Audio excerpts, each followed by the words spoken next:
Cultura di periodismo arriba nos islas a bem dilante de Bonaire de Corsau e a mim mesmo a experiência na Aruba tem tempo que eu estava a presidir algo que se chama uma comissão de boa vontade tempo de eleição também a nossa punta é periodismo de Aruba do setor membro do periodismo para não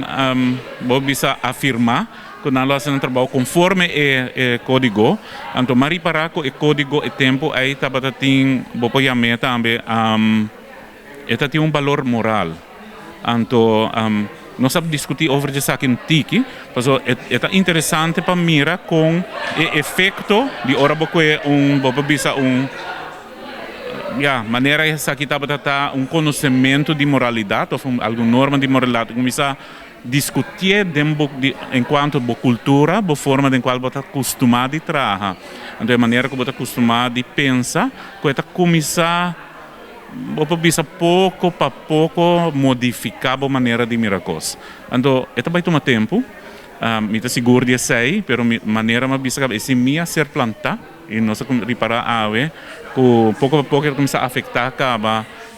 e cultura não está algo que está viva para fora de nós. Cultura está algo que está vindo para dentro, que está guia-nos de nossa atitude diariamente,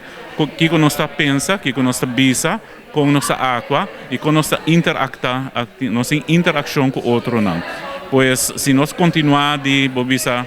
reflejar dentro dessa aqui não pensamento, papiamento, actua e interactua,